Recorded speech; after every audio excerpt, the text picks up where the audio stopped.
Hello everyone and welcome back to a brand new video of Fox Flicks On, a new channel called Hi Boy.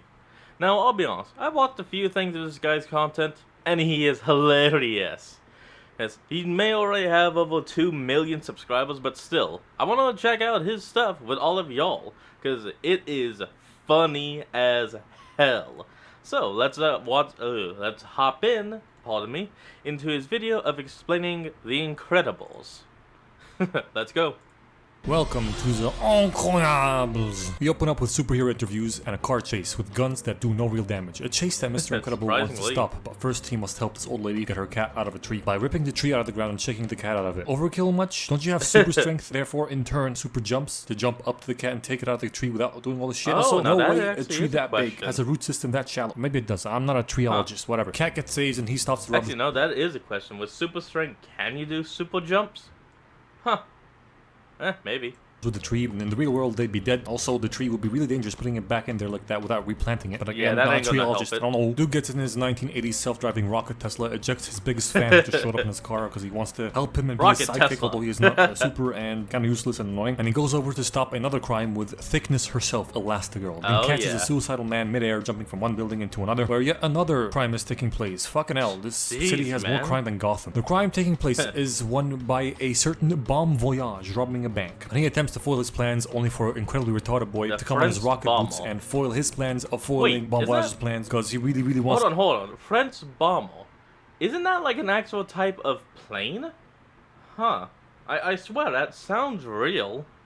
Moving on. To help and be useful. And he's like, I'm gonna go call the cops for you. You don't need to do that, retard. The cops are already at the bottom of the building because someone was jumping off it, you fucking moron. Anyway, while doing that, Monsieur Terroriste sticks him with a bomb. Bob sees it, tries to go and save the kid, hangs on to him, gets the bomb off. The bomb lands on train tracks, blows up the train tracks. No. Now Mr. Incredibob has to go save this train and stop it like Spider-Man. He gets rid of Dumbass Boy and goes to a wedding. His wedding. He's getting married to Elastigirl. Mazel tov. Then right after he gets sued by the suicidal dude that he saved and all the opportunistic passengers on that fucking train that he also saved. And a whole buttload of soups gets sued by a whole buttload of regs, which leads to all soups being outlawed and forced into living out the rest of their lives normally using their secret identities. 10 years later, Bob's fat, 3 kids, and this is a perfect time to explain who is who and has what powers. Bob is Bob. He got super strength. Helen is super stretchy. Kid 1, Violet, can go invisible and make force fields. Kid 2, Flash 100-yard dash. If you're a dense kid that didn't get that, that just means he can go really fast. Kid 3, Jack. His powers didn't kick in yet, so they think he has none, but it'll come in later and he can transform basically whatever he wants. Samuel Jackson, aka Frozone. He can freeze shit. And Buddy has no powers. He can just invent. Wait, was Frozone actually voiced by Samuel Jackson?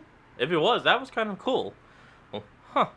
Shit, smart, I guess. Back to it now. Bob's fat, working a desk job with an SPS shitty boss. I'm probably correct on the SPS bit. Look at how small he is. There's no way he has a big dong. He's or so even tiny. average sized dong. Anyway, Dash gives his stewie-headed teacher extreme paranoia by pranking him with superpowers he's not supposed to show and keep hush-hush. Violet crushes over a dude and uses her superpowers to avoid him in broad daylight. No one is standing on her side or looking at her direction to see this shit. And that's bullshit. Whatever. Dad's Depresso Espresso. He hates his boring, monotonous job and is thinking about slitting his wrists with fucking laser cutters. That's the only thing that work, right? He's in a stupid, boring rat race and he gets home even more pissed. And at dinner, Mom talks to the daughter like, "What's wrong, honey? Haven't touched your food." "I'm not hungry for meatloaf." "Then what are you hungry for?" "She hungry for another type of meat." Tony's dude, they start fighting, powers are used, someone knocks on the door, and it's a black man. It's Frozone. He's here to pick up Bobberino to go bowling, which is code for let's listen to a police radio for trouble and fight crime. You know what? I'll be right back. I actually gotta Google just sound real quick. I'll be right back. Pause. Peace. Cut. Whatever. It was Samuel L. Jackson. I can't believe it. Samuel L. Jackson is the voice behind Frozone. I thought he was making a joke because black guy. But no, he was actually telling the truth. Let's keep going.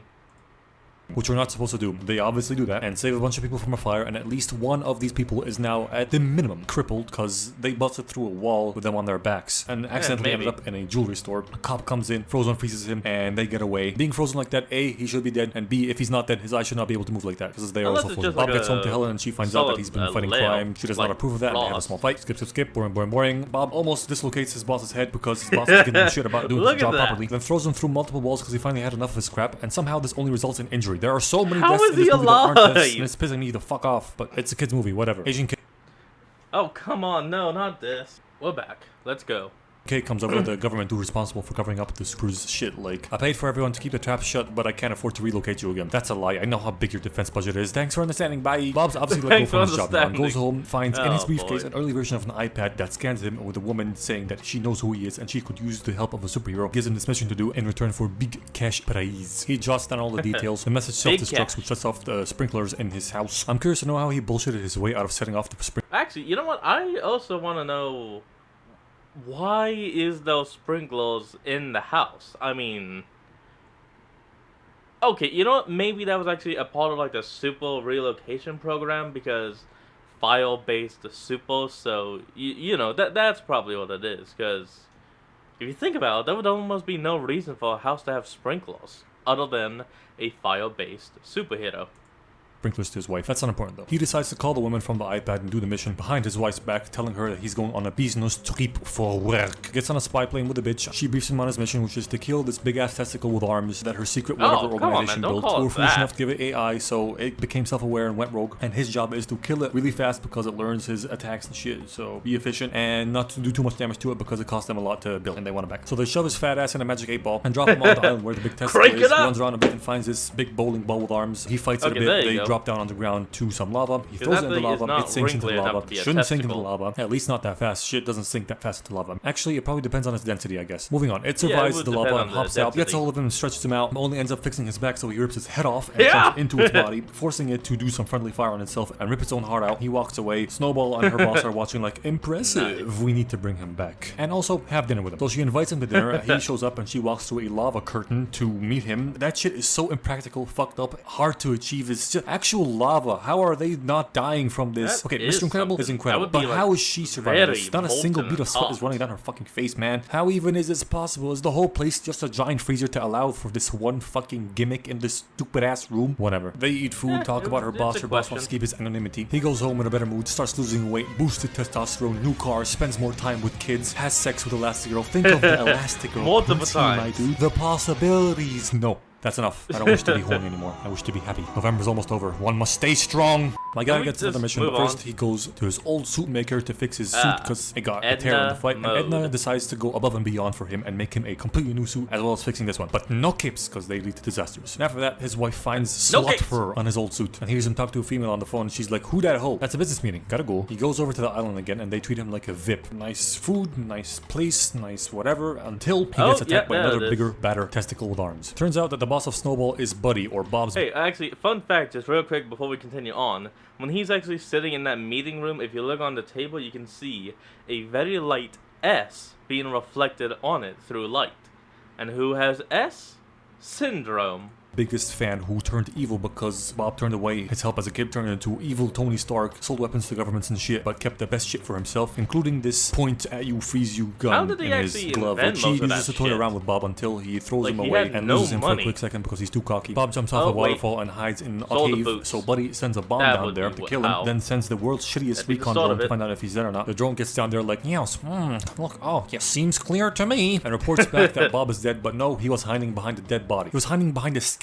How do you not see him through the bones? Actually, his skeleton's on a rock. He was probably hiding behind that rock. Whatever. That skeleton belongs to a dead body, obviously, of a dead super that went missing, and Bob read about in the news, called Gay Bitch. Gazer Bitch. Gazer Beam, who carved the word in the cave before he died. Who carved the word Kronos in the cave before he died. So Bob waits till nighttime and jumps off a cliff like Kiwi. If you don't remember Kiwi, you're too young, and you don't know what true sadness is. He lands on a transport pod, and to cut the shit with a flaming hot knife, he breaks into Buddy's facility by passing all the guards and super shitty security. Where are the security cameras? There are no cameras. Seriously. Also, look at this clip. Nothing.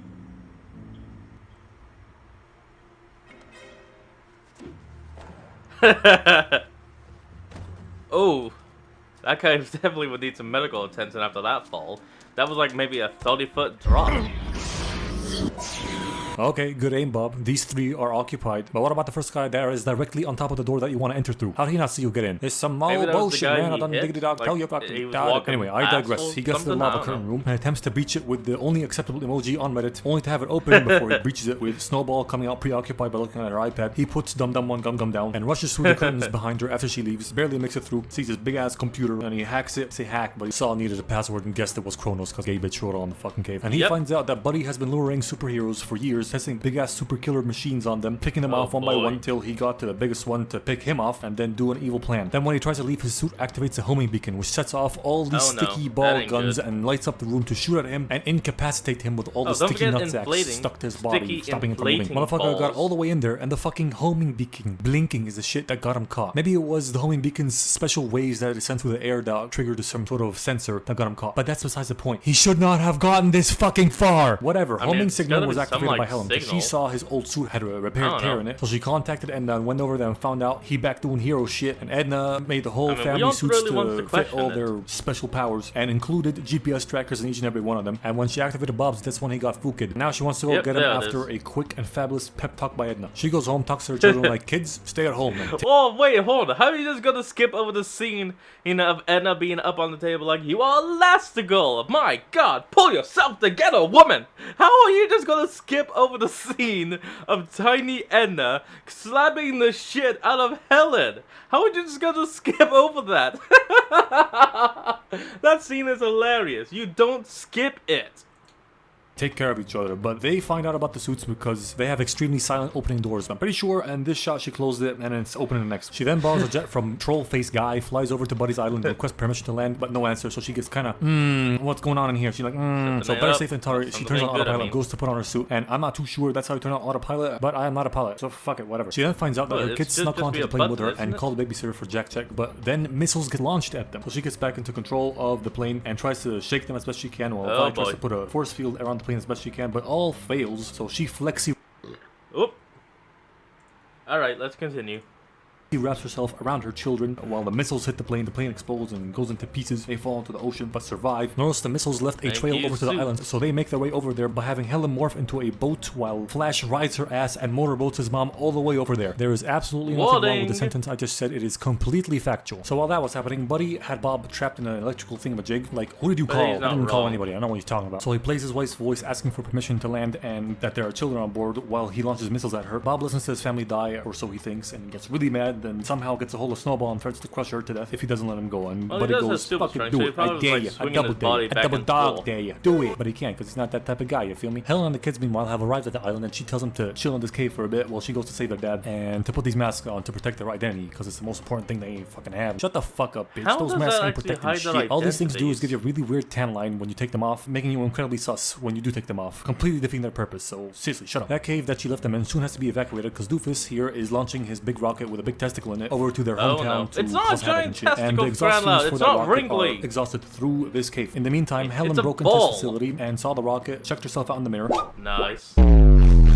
No? We must stay focused, brothers. We must stay focused. No. She then goes, oh, help me, Step Bob. I'm stuck in 3 separate fucking doors. Guards come to deal with this, but they alert no one else. They just try and deal with it on their own because they're fucking retards. And she frees herself and defeats them with her thunder thighs, then hides her bodies in some fucking place. And somewhere in between finding which room Bob's in and actually going to save him, there's a massive leap in time because we get a shot of the kids waking up in the middle of the jungle in the morning, getting clocked by a surveillance parrot and getting chased down by a bunch of NPCs. How has nobody ever noticed this leap in time? Why has nobody questioned it? What the fuck was Helen doing throughout this whole time? Doesn't matter. Snowball gets mad at Buddy because he played with her life and she feels bad for Mr. Credibob, so she frees him and tells him that his family's still alive on the island, so he gives her a hug, which Helen sees because she just got to the room and she's like, you cheating whore, relax baby, I'd never give up your last twatticity for a normal. They make up and go save their kids who are being chased by NPCs on flying chainsaw frisbee discs. Lots of bullshit happens that I'm too lazy to comment on, but Dash goes zooms and runs on water, Vi goes disappears and dives in water. Then they team up, Vi does this force field around both of these nuts,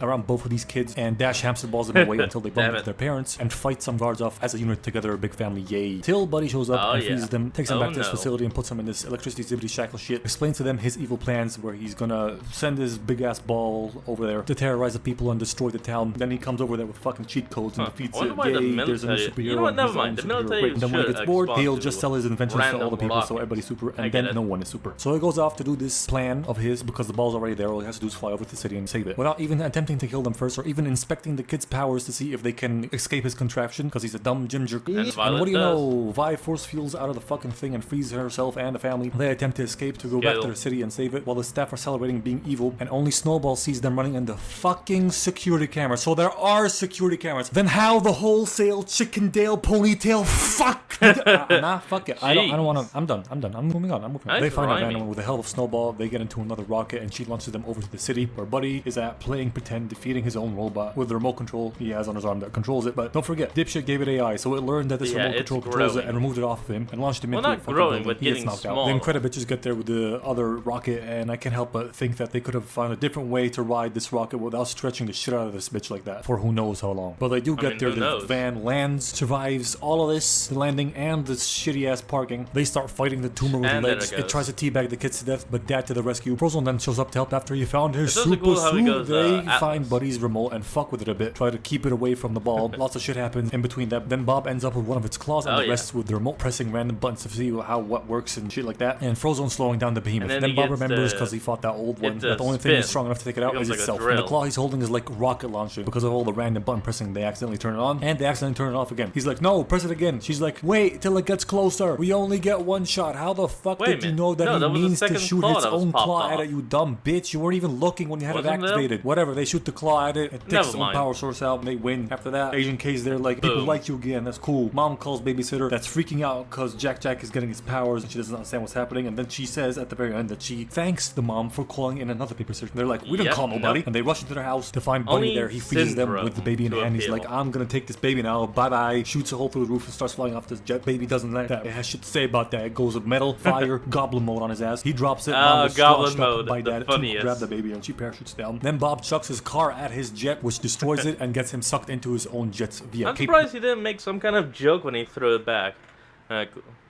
You know, I can't even think of a joke. Something about return payment or something? I don't know. Well, let me know down in the comments below if you guys can think of any joke for Bob throwing that call back at Syndrome.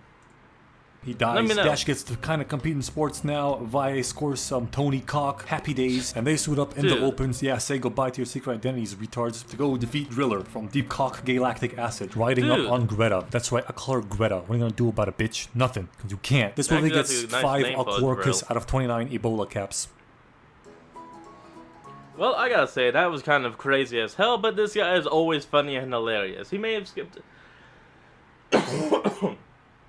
He may have skipped one scene that would have been even more funny for him to talk about, but that is what we're going to end off today's video. So I want you all to remember to like, comment, and subscribe for more.